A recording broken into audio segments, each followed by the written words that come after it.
Hello everyone. देखिए बच्चों, हम 11th क्लास एनसीईआरटी का 8th चैप्टर कर रहे हैं, संस्कृतियों का टकराव। तो इसके कुछ क्वेश्चंस तो कल कर लिए थे हमने और बाकी बचे हुए आज करते हैं। तो चलिए शुरू करते हैं। रिंका क्विस्टा क्या था?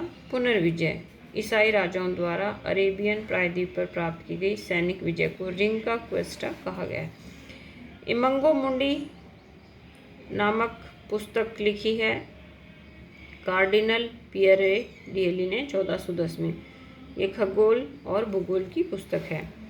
नेक्स्ट है, स्पेनिश भाषा में नाव का अर्थ है, नाव का मतलब होता है भारी जहाज। कोलंबस ने अपनी यात्रा शुरू करी थी 3 अगस्त 1492 को पालुस पतन से और 40 नाविकों के साथ। कोलंबस ने अपनी यात्रा के दौरान जमीन दिखाई दी, मतलब जब ये समुद्र में चला तो 12 अक्टूबर 1492 को इनको जमीन दिखाई। कैरेवल क्या होते हैं? छोटे और हल्के जहाज होते हैं। वह जमीन थी बहामा द्वीप समूह का गुआनहानी द्वीप। अब देखिए, ये है वो बहामा, है ना, और बहामा जो द्वीप समूह है इसमें भी उसे क्या दिखाई दिया था? गुआनहानी द्वीप दिखाई दिया था। तो ये बहामा का द्वीप समूह का है। आप मैप देख लीजिए इसमें। नेक्स्ट है, गुआनहानी द्वीप स्थित था छिछले समुद्र में, मतलब यहाँ पे गहराई जो है वो अधिक नहीं थी। छिछले समुद्र को स्पेन में कहा जाता है बाज मार। और स्पेन वासियों ने 40 डिग्री उत्तर से 40 डिग्री दक्षिण तक के क्षेत्रों को खोज कर उन पर अधिकार कर लिया था। रोज नामचा क्या होता है? लोग बुक का अर्थ होता है वे पत्र या डायरियाँ जिनमें अपनी यात्रा का दैनिक विवरण यात्री लिखते थे। कोलंबस ने गुआनहानी द्वीप को क्या नाम दिया? San Salvador. नेक्स्ट है, कोलंबस ने क्यूबा द्वीप समूह को क्या समझा था? जापान। और वायसराय का अर्थ क्या होता है? राजा के स्थान पर उसका प्रतिनिधि। कोलंबस को पूरी यात्रा करने में समय लगा था 32 सप्ताह का। नेक्स्ट है, अमेरिकी का नामकरण हुआ फ्लोरेंस के भूगोलवेत्ता अमेरिगो वेसुपुसी के नाम पर। अमेरिका नाम का प्रयोग सर्वप्रथम किस प्रकाशक द्वारा किया गया था? तो 1507 में जर्मन प्रकाशक के द्वारा। आंसू भरी रात थी, तो देखिए 25 जून 1520 को एज़टेक व स्पेनी लोगों के बीच में झगड़ा हुआ था जिसमें लगभग 1200 के करीब लोग मारे गए थे। तो उस घटना को ही आंसू भरी रात कहा गया है। उत्तरी अमेरिका के समुद्र तट की खोज 1497 में अंग्रेज यात्री कैबाट ने की। वह स्पेन वासी जिसने जहाज में बैठकर पृथ्वी का चक्कर काटा तो वो था मैगलन। तो देखिए, कई बुक में 1519 और कई में 1522 है। तो आप एग्जाम में ऑप्शन के हिसाब से इसका आंसर करना। स्पेन राज्य की शक्ति के विस्तार का आधार था बारूद और घोड़े। टू हिस्ट्री ऑफ मैक्सिको लिखा बर्नार्ड डियाज डेल कैस्टिलो ने। स्पेन वासियों ने कितने क्षेत्र पर अधिकार जमा लिया था? पीछे पढ़ लिया हमने, 40 डिग्री उत्तर से और दक्षिण तक। स्पेन का साम्राज्य विस्तार करने में 2 महत्वपूर्ण व्यक्ति थे, तो हरमन कॉर्टेस और फ्रांसिस्को पिजारो। जो कोर्टेस की सेना थी वो क्या कहलाती थी? कॉन्क्विस्टाडोर कहलाती थी। कॉर्टेस को सम्मानित किया गया चार्ल्स पंचम के द्वारा। एल डोर अडो का अर्थ था ये इंका के लिए सोचा कहा गया था, और चांदी और सोने का देश, ये पिजारो का कंसेप्ट था। अमेरिका की 2 बड़ी सभ्यताएं थी, एज़टेक और इंका।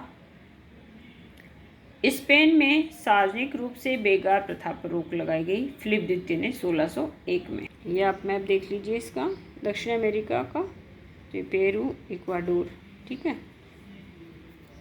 2 सभ्यताएं जो हमने अभी पढ़ी हैं वो एज़टेक सभ्यता, देखिए ये यहाँ पे है, उत्तरी अमेरिका का जो नीचे का हिस्सा उसमें है, और इंका सभ्यता जो है वो दक्षिण अमेरिका में पूर्वी तट की साइड है। नेक्स्ट है, सोने की खोज की गई तो 1700 में। अफ्रीका से गुलाम कब से कब तक मंगाए गए? तो 1520 से 1880 के दशक तक।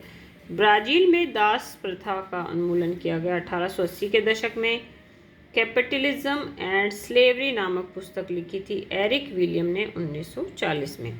संयुक्त राज्य अमेरिका का निर्माण हुआ था 1776 में 13 उपनिवेशों को मिलाकर। दक्षिण अमेरिका को कहा जाता है लैटिन अमेरिका, क्योंकि स्पेनी और पुर्तगाली दोनों भाषाएं ही लैटिन परिवार की हैं।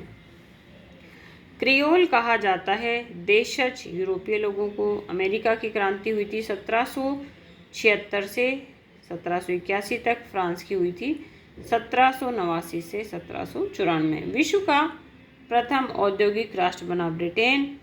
ब्रिटेन में औद्योगिकरण के प्रथम चरण में विकास हुआ था तो कोयले का और सूती वस्त्र उद्योग का। ब्रिटेन में दूसरे चरण में विकास हुआ था रेलवे का। और पश्चिमी अफ्रीका के दाहोमी के किस राजा ने दास प्रथा पर प्रतिबंध लगाया तो राजा अगाज ने। पौधे और जानवरों के बीच वर्गीकरण के लिए वर्गीय प्रणाली का विकास किया कैरोलस लिनेएस ने 1735 में। तो आज की वीडियो में इतना ही पढ़ेंगे और कल जो है इसका नेक्स्ट 9th चैप्टर जो है वो शुरू हो जाएगा। और आज इस चैप्टर के जो बुक में इम्पोर्टेंट फैक्ट दिए हुए हैं अब वो देखते हैं हम।